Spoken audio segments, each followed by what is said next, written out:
Hello and welcome to another vlog on YouTube and podcast on Spotify by the Fit Minds podcast. Coach Mariah here. Sorry if you can hear my fan in the background. It is very hot. For my international listeners, Australia doesn't have any in between winter and summer. It's just hot and cold. So now we have been thrown into the heat of summer well and truly before it's even here.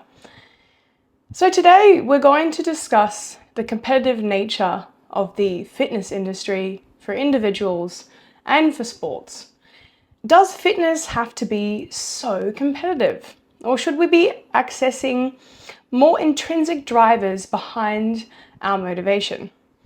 Is it healthy to take a competitive approach towards our training and even competing? And if so, or if not, is there a time and place for healthy competition in sports and or fitness? If you've been training in gyms for years on end, you'll likely remember earlier days whereby comparison and competition was fierce on the gym floor. You may have had a gym buddy, or still do, who you find yourself to be incredibly competitive with, constantly trying to outdo one another's PBs and PRs, personal bests and personal records. And we could likely say that yes, years ago, this kind of culture was fairly rampant in gyms, or perhaps maybe it was at the start of your journey and now it's of little interest. We've all heard these sayings or questions, usually coming from people who haven't been going to the gym for a very long time, I've found. How much do you squat? How much do you bench? What's your best 5-kilometer run time? Or any other sort of accomplishment or measurement. Paired with gym chalkboards with powerlifting style PB records and champions of the gym. Or even other markers like the most amount of burpees a person can complete in 1 minute or a record-breaking wall sit time. Now, the relevance of how much we can lift or how far or fast we can run, or any stats for that matter, in a big scheme of things is fairly pointless. And oftentimes when we ask this question to others, or even when I'm asked this question, I reply with, "And why do you care?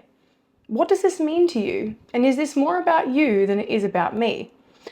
Now, as much as I do believe there is indeed a place for healthy competition amongst one another in sports, which inevitably involves quite literally competing against one another, especially with quantifiable lifts, distances and times respectively. I don't necessarily believe that external and intrinsic motivation is the key to pushing ourselves to be our very best self. And the logic of that statement lies in our very best. We know logically we cannot strive to be like or even replicate someone else's performance, physique or results due to the sheer fact that we walk around as a completely separate human being with far too many differences between ourselves and, even against ourselves from who we were yesterday, let alone anyone else who isn't competing with us. I have this brilliant saying hanging up in my lounge room, and you might have seen it in some of the little reels and things I've done. Be yourself because everyone else is already taken. And it somewhat applies strongly to this podcast topic. As a young girl, I played, dabbled and competed in many different sporting endeavours. Athletics, mostly sprinting and jumping, touch football, taekwondo, and basketball and dancing briefly. And now for the past 11 years consecutively, the gym and competitive bodybuilding and even coaching. There was even once a time I was a long distance runner running 10 kilometres a day, non-competitively. And a concept my parents instilled in me from a young age when I became concerned about the competition that I was facing as just a 6-year-old on the 100-metre track, barefoot, mind you. Back then we didn't use spikes, we couldn't afford them. Was to stay in my own lane, never look behind me or beside me, and aim past the finish line as if no one was in the race with me. And that I did. Time and time again throughout my life, whether it be athletics or bodybuilding or anything else I've applied myself to. I have remained focused on my own path and my own journey, my own efforts, practice, hard work, and areas for improvement, and the thought of competition hasn't often fazed me. Not because I go into everything believing I'm the best, but more so I approach any challenge or endeavour with the attitude that I will be my best.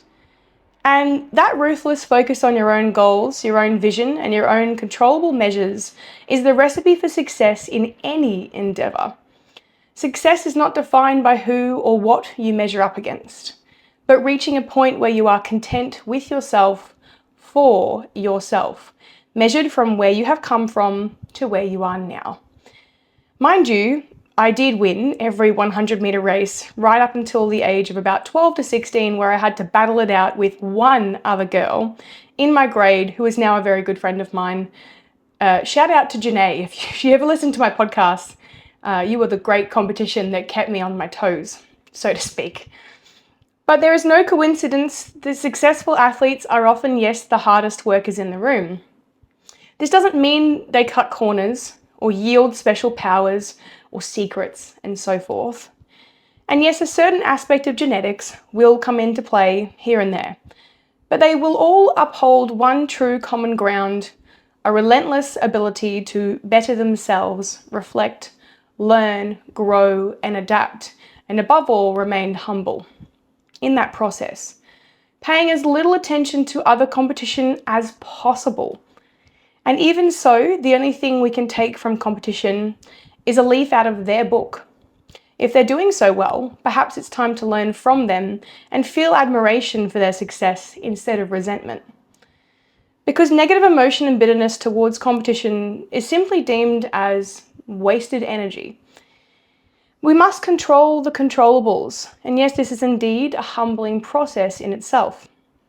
But without doing so, we face the real risk of turning a factual process into an emotionally dysregulated, bitter, resentful, and illogically fueled one. And this can leave us open to making excuses for ourselves, dismissing others, and even losing sight or giving up on our own endeavours. This is why it is equally as important to remain humble in your approach, to set goals for yourself and stay true to what you want to do for you and what you know is right for you, not for anyone else, as trying to live out somebody else's dream will never bring you happiness. Nowadays, thankfully, we're seeing a rise in self-driven, self-accountable, and self-tracked progress, even if you do require someone there with you to be accountable to.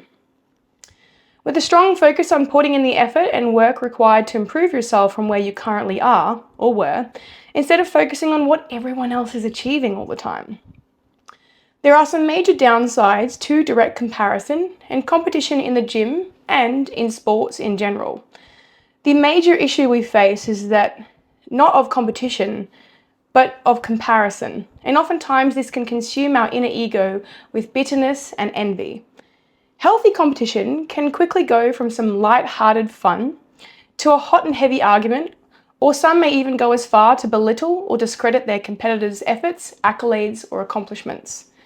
This is where we bear witness to bad sportsmanship rearing its ugly head, and it's often more of an issue with a person's internal insecurities than it is about anybody else.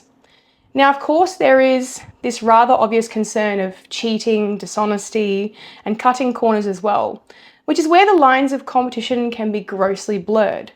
Behaviours such as doping in substance-banned sports, breaking rules, taking cheap shots, and even instances of terrible form in the gym.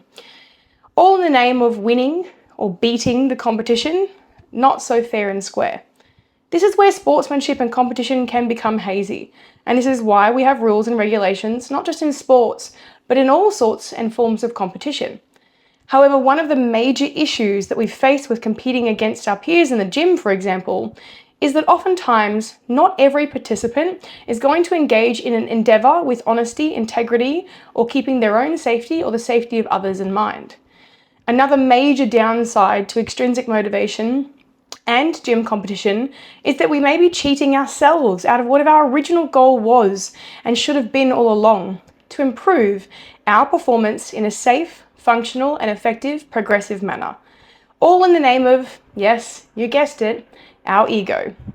This is where serious sustained injuries have the potential to strike, and I would even be as bold to say that perhaps it's not that gyms aren't as competitive as they used to be, but perhaps, it's more a case of the experiences that we've been through have led us to a point where we are no longer competitive with anybody else. And as we know, injuring ourselves in the name of competition is just not worth the risk posed. Plus, you make a bit of a fool of yourself in the process of doing so.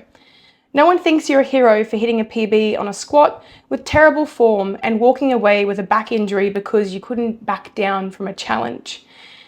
But rather, we're talking about gained life experience, which may stand as a valuable lesson to be learnt by any avid gym goer. Most of which, might be beginners and or maybe people younger in age and perhaps who are more naive to the concept of staying in your lane. There are, however, some benefits of and appropriate scenarios for healthy competition. Sports whereby competition, not comparison, is likely more applicable and somewhat necessary would be sports such as team sports, soccer, netball, football, tennis, martial arts, etc. As usually in such sports, you really can't hide from the idea that you are indeed competing or playing for points. And sure, solo sports such as bodybuilding, dance, powerlifting, golf, CrossFit, to some extent, and acrobatics have often involved, only one individual athlete or sometimes teams and pairs in hybrid combinations. So I haven't mentioned every type of sport. It's impossible to do so, and I'd be here forever. But it would be fair to assume in solo sports that it would be far simpler and easier to find tunnel vision for your own accomplishments and growth.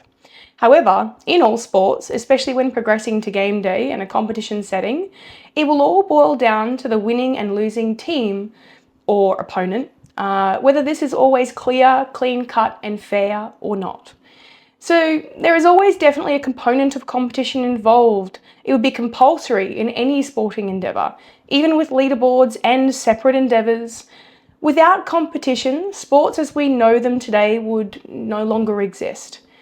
There is always going to be someone bigger, stronger, faster, and yes, fitter than you.